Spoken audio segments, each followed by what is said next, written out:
Welcome everybody back into Nerd Sesh. As always, I'm Carson Brever, and alongside me is Logan Camden, and we are headed for a Game 6 in the Eastern Conference Finals. Backs against the wall, down 3-1.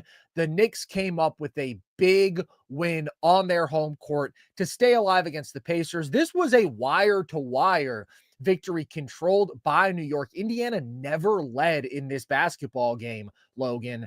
What do you take away from New York's performance here, and how did they get this done in a do or die spot for them? I think Jalen Brunson heard us talking a little bit, man. I mean, he came out with a purpose in the first quarter, and I really thought he owned the first and the third quarters, man. And I want to be clear about something. Carson and I both said we would take Haliburton over Brunson. Carson, you also added the caveat, which I think sums it up pretty well. I don't know which side of the bed I wake up on in the morning could determine which point guard I want. They are both so great at what they do. And I think for a lot of people, it could just be a matter of preference. I think both of these point guards are top 5 point guards in the league. They are both elite in what they do. They just get it done in different ways. And so I don't have an issue with whatever point guard you want to take. Jalen Brunson clearly was the best player on the floor tonight, was clearly the better player between the two.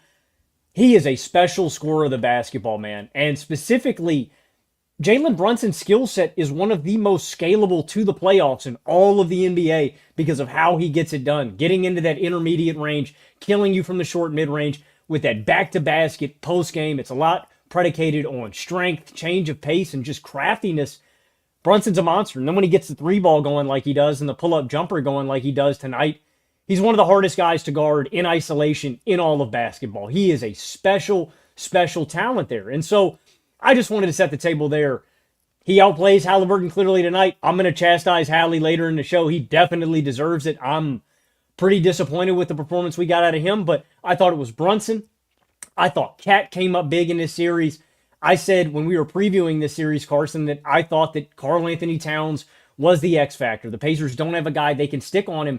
And when he is getting downhill like this, I just think that's the best version of Cat. He's so strong. He's so big. He gets that shot off with ease. And I'm really pleased with Cat recently, especially later in this series. As this series has gone on, he has gotten more aggressive, getting downhill and scoring inside. Now, he is so frustrating to watch at times because of the fouls and the... I guess for lack of a better term, I'll say brain farts. Like, it is frustrating with him, but he took over as a scorer tonight in a big way, in a way they needed. And I thought the other big component in this game was the Knicks defense. Intensity, ball pressure, and just really good transition defense. I want to give credit to Mitchell Robinson and Karl-Anthony Towns both for making those double big lineups viable and getting up and down the floor on that. And I thought their transition defense was excellent. They hold the Pacers under 100 points in this game. That's the first time it has happened all playoffs long for this elite Pacers offense. They hold them to sub 41% from the field. So I thought they were the better two-way team. Again, a wire-to-wire win. I think you got to tip your cap to the stars, into the defense. And shout out to the Knicks, man. I mean, back against the wall. This is the response you needed, and you got it in a big way for New York. They're not just dead quite yet, Carson. This was a huge performance. Obviously, they needed every bit of what they got, and they executed their formula to perfection. Their opportunity to win games in this series comes when their stars are phenomenal offensively, their team is engaged defensively, and they win the possession battle. And they did all of those things at a really high level in this one. I do want to start with just how great Brunson was, because this was a masterclass from him. And we've talked about this numerous times over the years. He truly is one of the most resilient and reliable playoff scorers in basketball. And one of the biggest reasons for that is because he is so incredibly difficult to keep from getting to his spots in the intermediate area. And by that, I mean his runners, his floaters, his little short step backs, his turnarounds, everything that is in the paint but outside the restricted area. Jalen Brunson has been the best guard in basketball. Shea is right there with them, and Shea's actually been more effective from like the actual mid-range. But those are the two guys who can kill you as inside the arc scorers night after night without having to get all the way to the rim necessarily. In fact, Brunson has been more efficient in the paint outside the restricted area, where he's making 55% of his shots in the playoffs, than he has been actually at the rim. So that is just so dependable. Defenses cannot take those shots away from you. People can't keep him from getting to those spots, and they're tough shots for most people, but for Jalen Brunson, they're pretty damn efficient and they're pretty damn reliable. And then also he was raining from three in this one, so it's huge to get that going. And he's been able to basically cook whoever he wants in this series, but they were able to get Hallie into the action defensively a little bit more in this game, and Brunson was able to do some good work against him. That's been a huge point of contrast in this series, where Brunson is involved in every action damn near by Indiana's offense and really, really struggling on that. And meanwhile, Hallie really hadn't been targeted much at all. I thought this was the most that they targeted him, and really outside of game 3, Brunson has just been unguardable in this series. I mean, 33 points per game on 65% true shooting. Offensively, has given you everything you could have asked for, has been sensational. The problem with Jalen Brunson's performance through the first 4 games was abominable defense, right? Did you see that? Yeah. Did you see that net rating stat about Brunson on and off? Yeah, he had a negative 30 on-off swing in this series. Like, you can't overstate how big of a problem he was for New York defensively in the first 4 games. I thought he was significantly more competitive tonight. I thought that he was solid. I thought that he was engaged. I thought that he was applying some pressure. I thought that he was just more active. And so he wasn't the sort of glaring weak point F defender that he had been earlier in this series. Karl-Anthony Towns, man, is also just playing the best offensive basketball of his playoff career. He's averaging his most points per game in any playoff series by far up to this point, 25.4 points per game on 64% true shooting. So those two are combining for 58.5 points per game on almost 65% true shooting. Truly unbelievable scoring production and efficiency between the two of them. And the most impressive part about Cat's offensive performance in this series has been how incredibly effective he's been as a driver, because I've talked about previously with Cat actually not wanting to see him rely so much on the driving game, wanting to see him rely more on his back-to-the-back post-up game and his three-point shooting, because historically he hasn't been very efficient as a driver in the playoffs. I just wanted to add that I think it's because he's been with Gobert in that packed paint. I think with all this space to work without another big in the lane, I think he's just got more room to operate.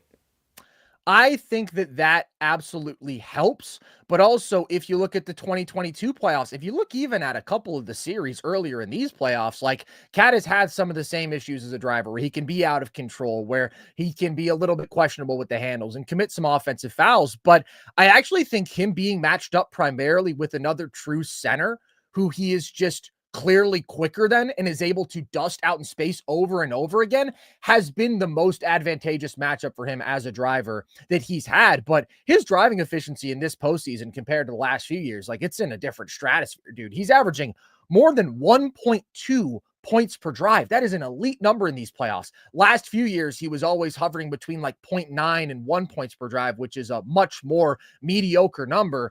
So that's been big. Miles Turner just cannot guard him, hasn't been able to guard him all series. Nobody can guard him for the Pacers in single coverage. Also, like, they mixed in a couple double teams. He just scored over a double at one point. I still think they should double more. I think doubling has been the most effective strategy, but he's just gotten whatever he wants basically all series. And this is definitely the most consistent playoff offense that he's ever given you. And like, the offense from both those stars has absolutely delivered. That's never been the question. But on the defensive end, I thought that they were both more solid tonight. And I thought that as a team, New York was really quite good defensively. They were aggressive on the defensive end, and blitzing Tyrese Haliburton, which is what they were doing coming out in this game, was surprisingly effective. Normally, I consider that basically a no-no against the Pacers because Hallie is so good at making the initial read, and then Indiana is so good at attacking 4-on-3s, but they just really weren't in this one. I didn't think that they were spaced well around Hallie, and I thought that they were able to kind of just speed up the whole offense. They were pressuring everybody around him too, and Indiana just looked much more out of sync than normal, right? Hallie on the roll versus the pop with Miles Turner, like, they're not totally on the same page, and guys weren't able to attack 4-on-3s playing off of Hallie. Like, the Knicks were just able to really shrink the court against a team that is normally so good playing with an advantage and make them uncomfortable. And also, like, Cat was playing more up at the level too, when they weren't outright blitzing. And he was pretty solid at that. And then they did a great job of swarming Miles Turner off the roll if he got the ball. So it was absolutely the best end-to-end defensive game that we've gotten from New York. They're forcing the ball out of Hallie's hands, and guys around him really weren't able to make plays. And then on the other side of the ball, New York's best offensive players are delivering over and over again. And like I said, they're winning the possession battle. They dictated the glass. They won the turnover margin where they had been getting dogged in this series. They were losing the turnover margin by like 4.5 turnovers per game. They win it comfortably in this one. And the Knicks just flat out played harder, man. I mean, they set the tone defensively. They set the tone on the glass. They were quicker to all the 50-50 balls, even when they had a 20-point lead. Like, they were just quicker to the ball. Josh Hart had some rough moments offensively in this one, but he has 10 rebounds. He has 3 offensive boards. They did everything that they needed to. And they also dominated the points in the paint, 60-34. A lot of that is just Brunson and Cat getting whatever they wanted in the lane, just high percentage, replicable offense on Cat drives, Brunson short jumpers, Brunson floaters. That's what they need to win games. Those two dominate. They rebound well. They defend well. And that's exactly what they did in this one, in the spot when they needed it most. You want to talk about Indiana? Yeah, of course. I mean, I didn't know if you had any more on the Knicks. I'm really disappointed with Indiana tonight in a lot of different areas.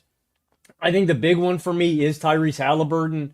I think it is a damn shame that he attempts 7 field goals in this game. And look, sometimes I think people can look at the box score and draw conclusions that aren't true. And what I mean by that is Anthony Edwards the other night doesn't have a ton of attempts in the first half. I believe 2, right? In game 4. In game 4. And everybody lambasted him. And it's like, okay, a part of that I agree with. But a lot of it had to do with the defensive coverage he was facing. This is different. I was frustrated with the level of aggression that we got from Tyrese. Early in this game, there's a possession or two where he gets Cat on a switch and isn't attacking. And with Haliburton, sometimes I feel like his off games and his passive games get a little bit overblown, but there is a stark contrast between the aggression level of Haliburton in this game versus the last game, where he is coming out, he is shooting, he is firing from deep, he is confident, he's putting up everything, and he's aggressive. In this game, I really did think that was different, and I'm really disappointed because I believe in Haliburton. I am a Haliburton defender through and through. I believe in him and his style of play, but this is unacceptable. We can't get this from Haliburton in a potential closeout game. Like, that's the gravity of the situation, and it does tend to happen more often with him. That being said, I was also disappointed with Siakam. Not much of his aggression, but just missing shots. And honestly, I liked a lot of the looks he was getting to. Van Gundy kept bringing it up, but kept turning over that left shoulder and missing. I liked the looks he got to. I thought he missed some close range stuff. Miles Turner was shit. I mean, he hit like one shot, but he looked like a zombie out there in the first half. But there are some other big picture areas than just individual players that I was disappointed with. I didn't think they attacked the Knicks' weak points enough defensively. Like you mentioned, you're putting Haliburton in the action constantly. Every possession down, I'm making an effort to put Brunson or Cat in. I didn't think they did that enough. I thought there were some bad rotation decisions in this game. I want more Mathurin throughout. I thought Mathurin had a really good game, was the only guy who could get anything going. I thought we had a little bit too much Obi Toppin in this one for me. I like Obi. It's a feel thing with him. You got to know, all right, we're pulling him. You know, you got to have a quick trigger with him. And unfortunately, you have to have some Tony Bradley or Thomas Bryant minutes. That's really, you can't really do anything with that. You just got to hope those guys aren't horrible. But the Knicks were dictating the pace in this game. I thought that was huge. They slowed it down. They kept getting downhill. I thought that was a huge component. And secondly, we talk about this all the time. This is a Pacers offense that thrives when they can get the other team sped up and missing shots. Look, if the Knicks are going to keep getting downhill and getting high percentage shots and making them, that takes a huge component of the Pacers offense away, which is getting out in transition and scoring quickly. And I thought the Knicks did a much better job of playing transition defense, but being efficient and controlled in their offense so that they couldn't let Indiana get as many of those opportunities tonight. And yeah, just failing to capitalize on that.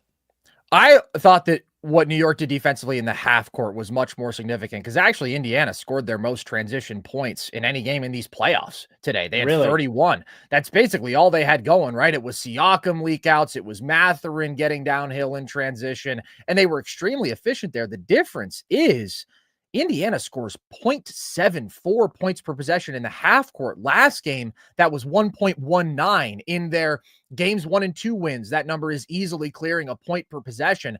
That's where I thought that New York was really able to suffocate them and make life hard on them. And I do put absolutely a good bit of this on Hallie. I do think that the field goal attempt thing can be deceptive because, like we talked about with Ant in game 4, sometimes the defensive coverages are dictating that you have to be selfless and you have to be trusting your teammates to attack with an advantage and make plays. Hallie likes to do that more than anybody else to begin with, but this is the rare game in which the defense is actually forcing him in that direction early. So of course he's going to do that. So I do think that's a part of why his field goal attempts are so low. That being said, I do agree with you. There are opportunities where he has Cat on a switch, where you need him to be more assertive as a scorer, and he wasn't. I also think that, like you saw with Cat playing up at the level, they were able to close the windows for Hallie as a pull-up three-point shooter pretty quickly.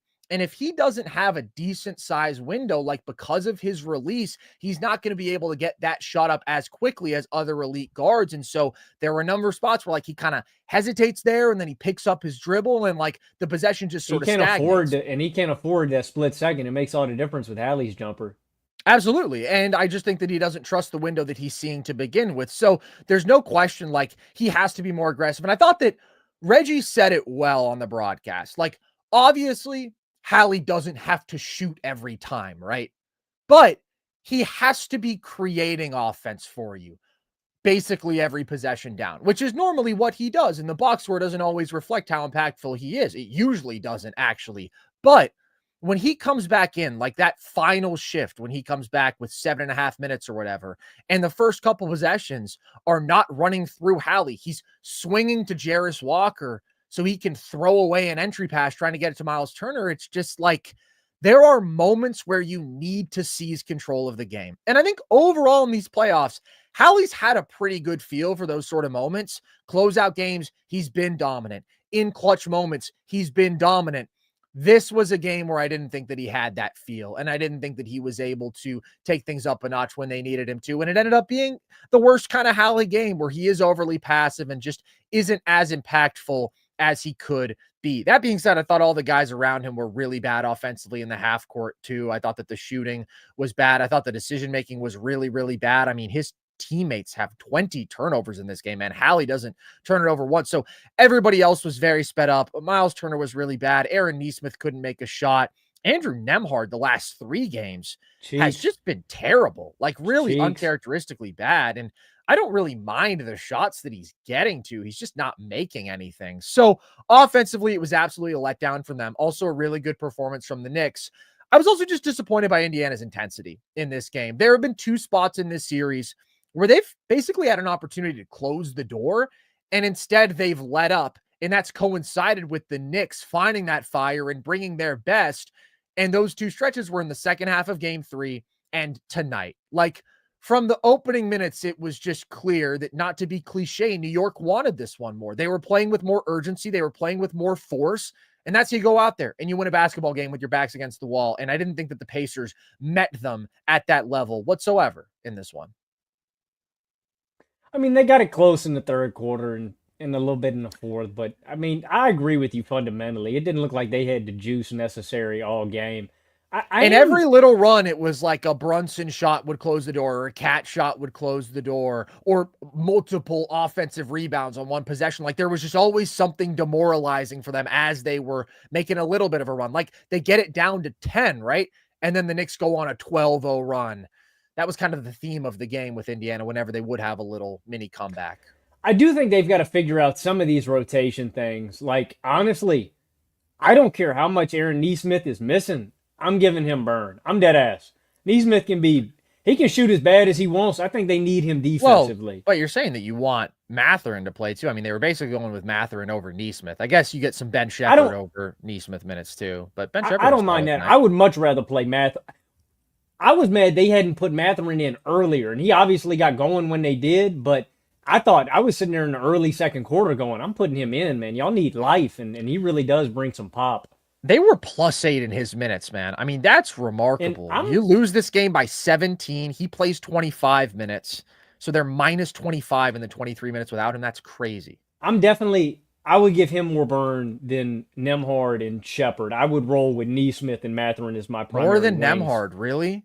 I mean, Nemhard shot like shit in this series. I mean, He he's not going to has. shoot I better, just but trust him as a creator and as a I like playmaker, Nemhard a lot. as He just just a high basketball IQ guy. he, Like, I do like Mathurin a lot, but he's got a few turnovers. He's got some fouls, bringing ball pressure. Like, he was awesome tonight. I want my to be thing clear. is I'm hot just talking hand. about the sustainability. My thing is I hot trust hand. Andrew He's Nemhard. got.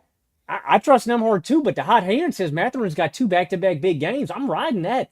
Like, I mean, I'd play I think him rhythm a decent is. bit. I just wouldn't play him more than Nemhard. Unless, I mean, if he's soundly outplaying him in game 6, great. That wouldn't be my plan going in, though. I would trust Nemhard to turn things around. I think rhythm's a very big thing in basketball, and I'm riding Mathurin, and I'm going to trust Neesmith to get better. I don't Hey, know. yo. I'll give Nemhard some burn, but if he's missing, I'm not going to play him. So I think they need to figure that out. Obi's got to tighten up. Obi, stop shooting threes, bro. Like, you're not a good shooter. And I get Summer off the catch, but like he needs to play smarter too, man. We're talking about Mathurin's IQ. Like Toppin just needs to know and understand his value. Obi, set the screen, do the dribble handoff, roll hard to the rim, get back on defense. Like He had a 2-possession stretch of this game where he had 2 nice cuts and Hallie found him twice, and everything outside of that was just horrible, out of control, dumb drives, bad threes. I agree. This was a really bad Obi game. I want more TJ. I want more TJ out there, man. I think TJ is just such a good stabilizing force, and I feel comfortable anytime McConnell was on the floor that he's going to make good decisions and do his thing off. So I think the bigger thing for me with Indiana is a more aggressive Hallie, a more direct attacking of the weak points of this Knicks defense, and lastly is more the rotations thing. But I do think they need to iron those things out, and I just like what we've gotten out of Mathurin, man. I think he's in a really good rhythm right now, and I think they should give him an opportunity early in next game.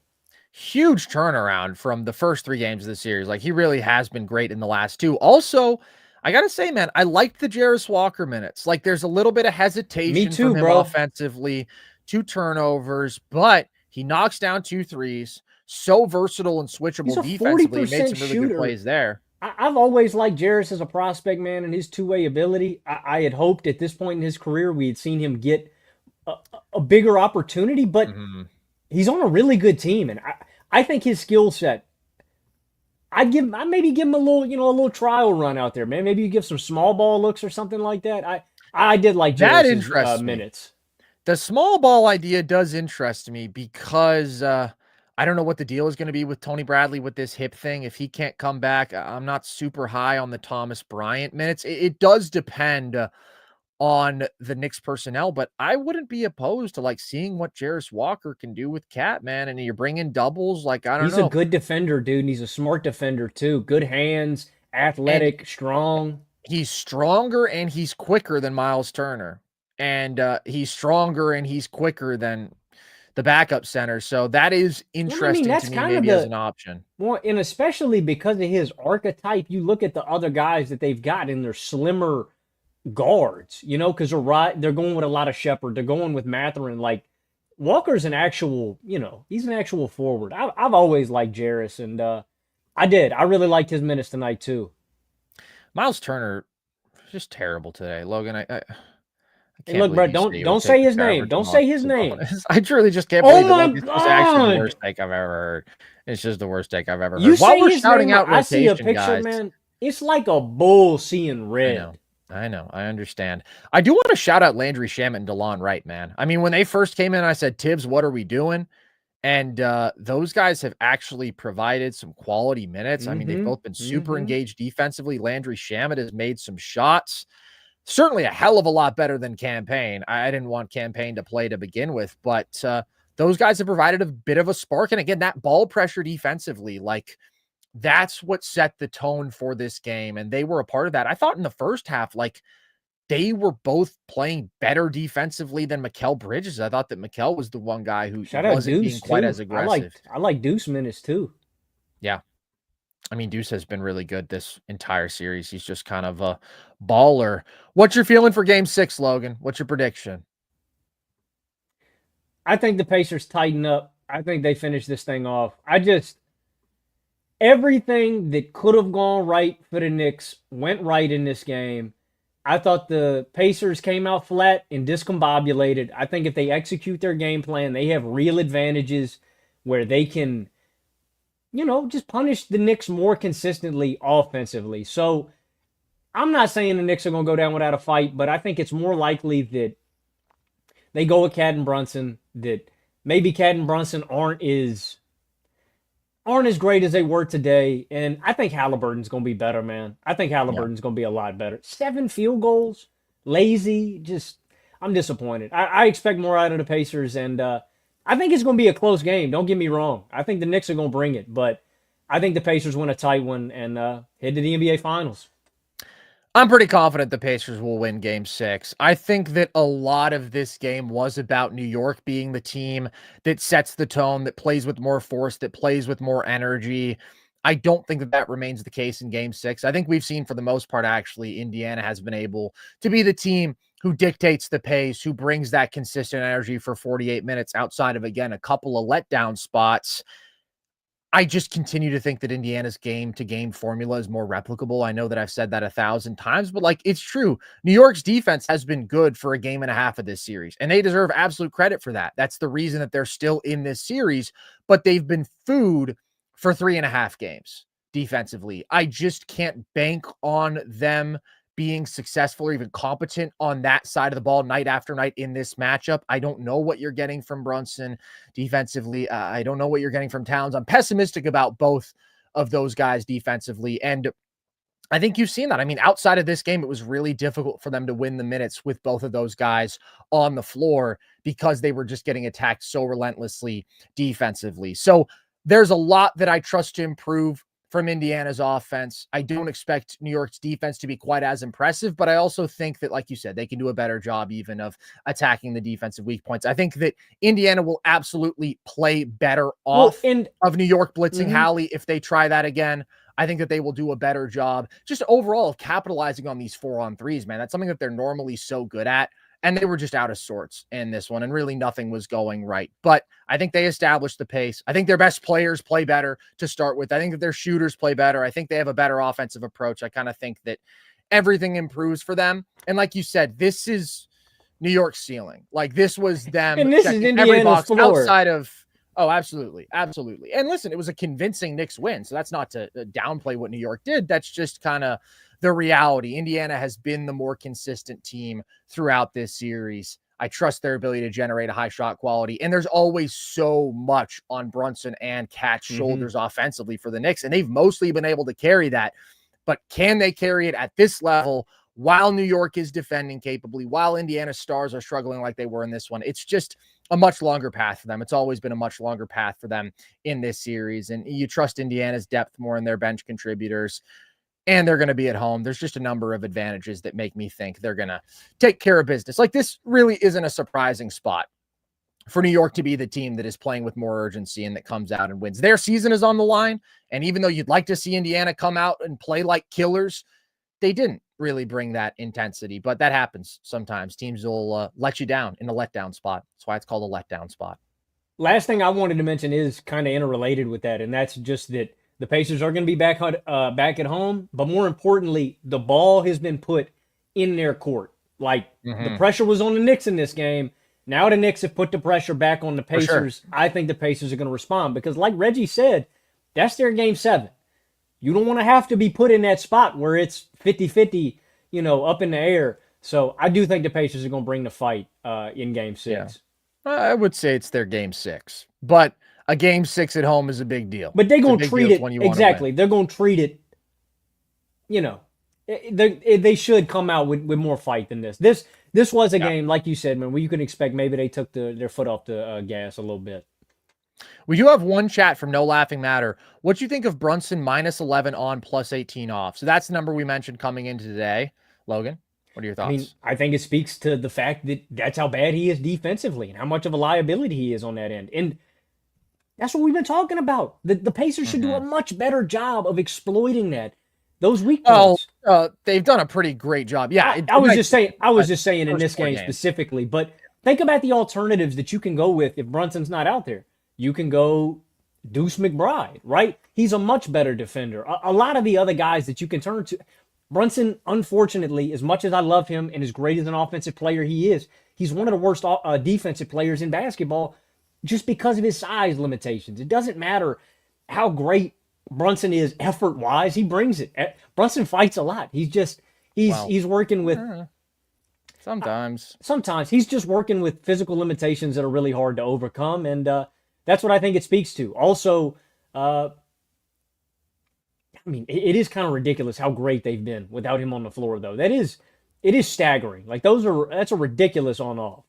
Yeah, all playoffs, he has a -8 on off swing. They've been a +7 net team with him off and a -1 net team with him on. Hallie, meanwhile, by the way, +17 on off swing. So I do think there are going to be people who overreact in the anti-Hallie Brunson direction tonight. And like, I do think that they're as close as possible as two players can be. And what I've been thinking this entire series is just like, there's no world in which either team would trade their point guard for the other. And like, obviously, both of them are pivotal to setting their team's play styles, but they both fit their rosters really well, all things considered. You know, I do worry about Brunson and Cat defensively being functional, but they were able to pull it off tonight. That is the reason, though, no laughing matter for the crazy on-off swing. I mean, it's just all about Brunson's defensive issues early in this series. I pulled the numbers after the first two games, and the Pacers were generating more than 1.4 points per possession when they targeted Brunson or Cat out of pick and roll. Game 4, I would guess that they had similar success. Second half of game 3, Brunson was off the floor, and the Knicks played some really good team defense with him off. And then in this game, like, this was their best overall defensive performance. So that's kind of been the key. Like, for the most part, you know what you're getting from Brunson and Cat offensively. In fact, Brunson's worst offensive game of this series is one of the two that you won. It's just about, can the Knicks be respectable defensively? And I think that the Pacers are probably going to pick them apart in game 6. That's where I just have more confidence in them. We will see you guys after game 6. No finals talk yet. No finals preview yet. We got a game 6 on Saturday, folks. So we will see you there for that one. Hope you enjoy the basketball. And as always, hope you enjoyed our yap. If you did, the good news is there is plenty more of it. You can find it all across our YouTube channel. Of course, you can join us for our post-game live streams. We're live after every playoff game. And you can watch them back after the fact. You can listen to them across all audio platforms. You can also follow us across social if you want. TikTok and Instagram at NerdSesh, Twitter at Nerd_Sesh. And you can join our Discord if you want to become part of our community there. That is linked at the link tree that is across our social media bios. So with that, as always, I've been Carson Brabber. I've been Logan Camden. And this was Nerd Sesh.